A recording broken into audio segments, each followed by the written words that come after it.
Tech Tales 11. This is where I tell stories of my real-world clients. I read directly off of my time slips and then try to fill in some of the gaps to explain more about the type of work that I was doing in that particular instance. So here I'm looking at a time slip from Monday, April 19th. No, actually prior to that. A time slip that I have recorded on Sunday, April 18th, but it's not really time. I put this time slip in just to remind me to do something. And this was for Sheldon Baker's laptop. I did a video of replacing the battery inside his laptop, disassembling the computer and replacing the battery. Some laptops you can just remove the battery from the bottom rear and it's no big deal. It's easy to slide a new battery in, but this particular laptop had to be disassembled. Not a lot, just take off the bottom panel. Since I was doing this on YouTube as a video with Sheldon's permission, I did not record time for that task, but I do need to charge him for the battery. So I put a time slip in here that just says in all capital letters, charge for laptop battery.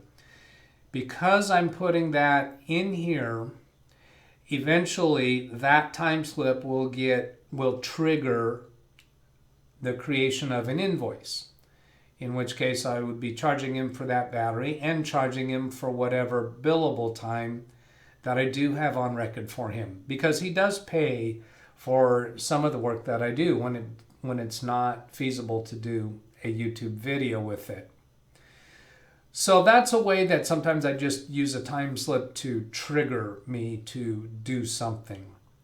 The next one is the accountant's office the CPA's office that I've talked about several times. The front desk person, this was a phone and remote support to open the other company file into QuickBooks Accountant 2019. I think when I told the story in a prior Tech Tales video about installing QuickBooks Accountant Edition 2019, I went to open one company file and didn't realize that I could attempt to open both company files and leave them there at the password prompt. But anyway, I talked her through that. So that was 9 minutes. Then an attorney's office that pretty sure I've talked about this attorney's office before. There's, half a dozen attorney offices that I work for within any given 4 or 5, 6 month period of time. And this one I connected remote to his computer due to reports of it being sluggish. And I found that it took about 10 seconds for the start button to appear. I click on the start button and wait 10 seconds. That's pretty long.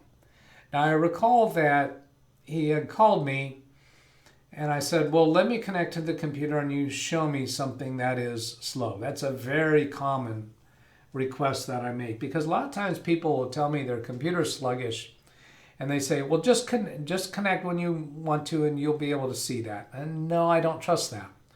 Because a lot of times I'll go ahead and connect to their computer right there with them on the phone and it's not slow. And so I ask them to show me something that's slow and they click over here, they click over there, and oh, well, that came up normal that time. Oh, well, that came up normal that time. So I need them to show me something that is slow. I'm a little sensitive to the notion that they think that I'm giving them a hard time or that I don't believe them. And it's none of that. It's that I need them to show me what slow is, because if I just go to their computer and I observe whatever speed that I have at that time, I don't know if that's what they are interpreting as slow, because they use their computer all the time. I don't. So sometimes it could be that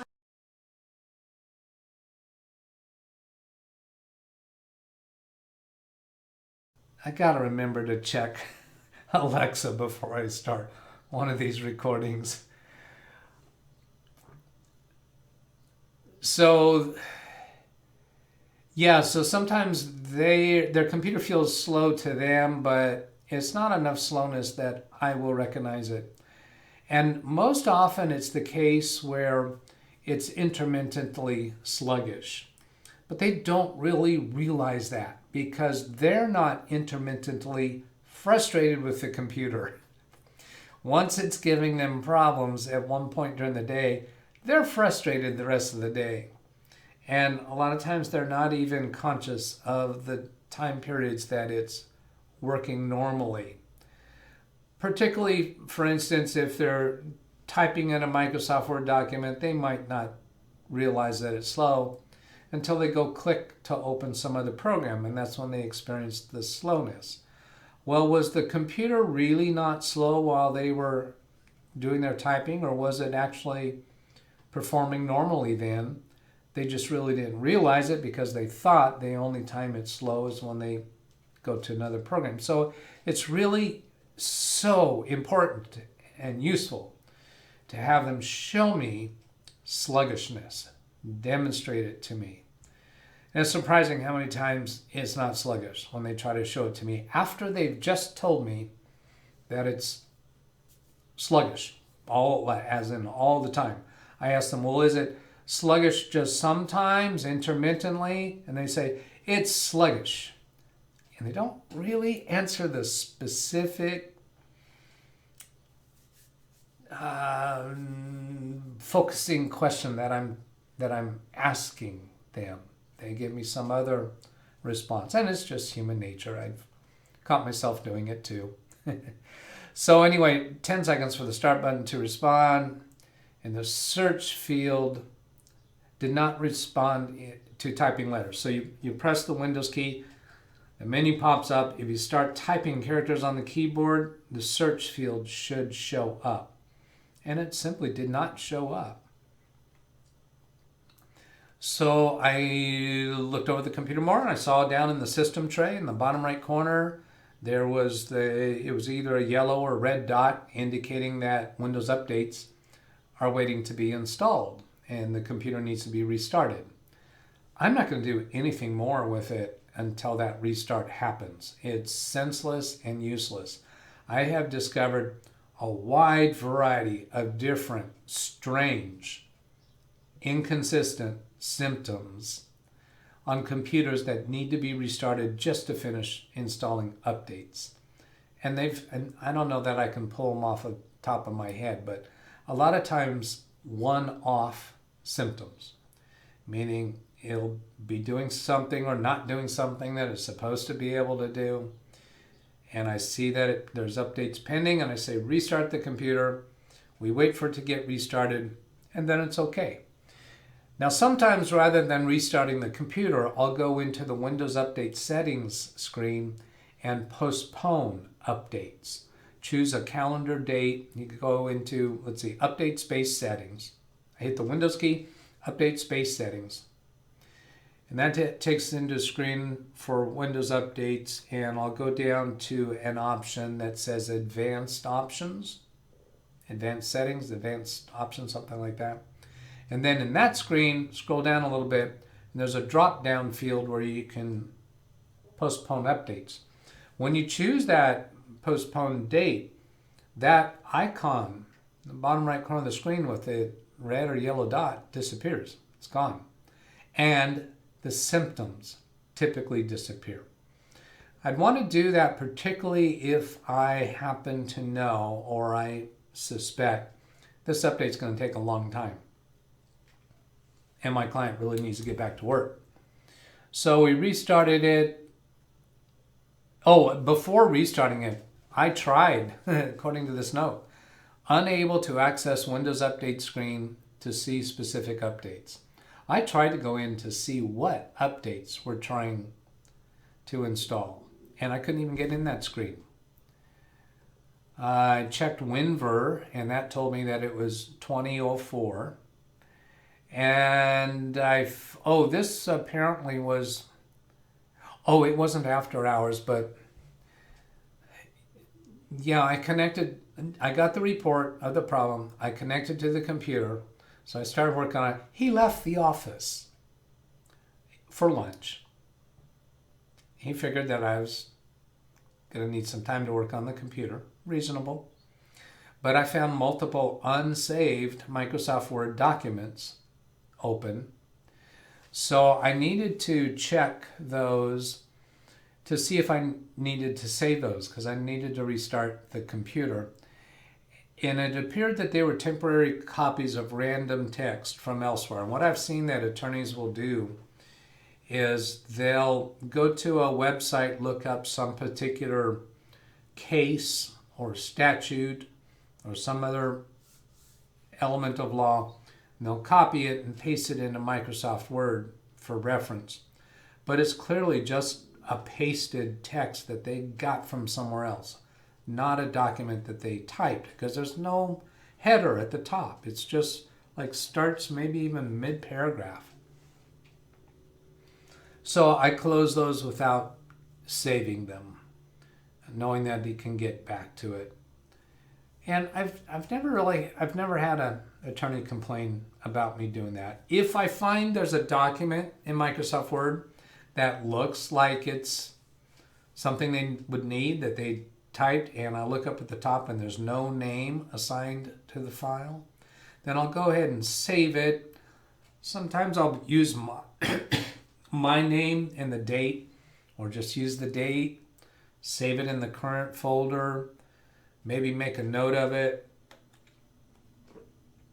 When I'm finished with what I need to do, in some cases, I'll go back into Microsoft Word and open those documents, one or more documents, because they'll be on the recently used file list. So they're real easy to open. Some of them might not realize that I've assigned a name to it, so when they go to save it when they're done, they might not realize what name it's saved under. Haven't had any big issues over that. So I've got a note here. I closed other programs and restarted the computer to allow time for updates to install. Check back after 1 hour to confirm. So that was on a Monday, 8/11 to 9/27. I'm wondering now. See, I was first assuming that was AM, but now I'm wondering, was that PM? Okay, that took way too long to adjust, so I cut out some stuff in the middle there, but I'm showing you the actual time slip, and it's only to point out that when I filled out this time slip, I put in the times here with the PM designation, and I only neglected to put the PM designation down here in this text area. So I'm just going to add PM onto the end of that, and I've blurred out the parts that show my client's name.